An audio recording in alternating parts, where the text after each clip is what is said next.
Genesis chapter 39. Now Joseph had been taken down to Egypt. Potiphar, an Egyptian who was one of Pharaoh's officials, the captain of the guard, bought him from the Ishmaelites who had taken him there. The Lord was with Joseph so that he prospered, and he lived in the house of his Egyptian master. When his master saw that the Lord was with him and that the Lord gave him success in everything he did, Joseph found favor in his eyes and became his attendant. Potiphar put him in charge of his household, and he entrusted to his care everything he owned. From the time he put him in charge of his household and of all that he owned, the Lord blessed the household of the Egyptian because of Joseph. The blessing of the Lord was on everything Potiphar had, both in the house and in the field. So Potiphar left everything he had in Joseph's care. With Joseph in charge, he did not concern himself with anything except the food he ate. Now Joseph was well built and handsome, and after a while his master's wife took notice of Joseph and said, "Come to bed with me." But he refused. "With me in charge," he told her, "my master does not concern himself with anything in the house. Everything he owns he has entrusted to my care. No one is greater in this house than I am.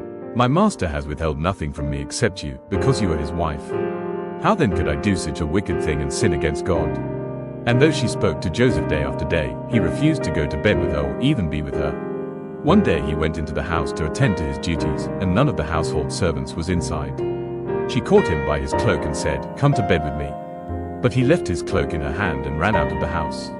When she saw that he had left his cloak in her hand and had run out of the house, she called her household servants. "Look," she said to them, "this Hebrew has been brought to us to make sport of us. He came in here to sleep with me, but I screamed. When he heard me scream for help, he left his cloak beside me and ran out of the house." She kept his cloak beside her until his master came home. Then she told him this story: "That Hebrew slave you brought us came to me to make sport of me. But as soon as I screamed for help, he left his cloak beside me and ran out of the house." When his master heard the story, his wife told him, saying, "This is how your slave treated me." He burned with anger. Joseph's master took him and put him in prison, the place where the king's prisoners were confined.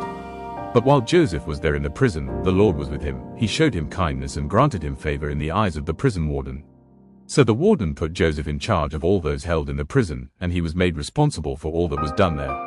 The warden paid no attention to anything under Joseph's care, because the Lord was with Joseph and gave him success in whatever he did.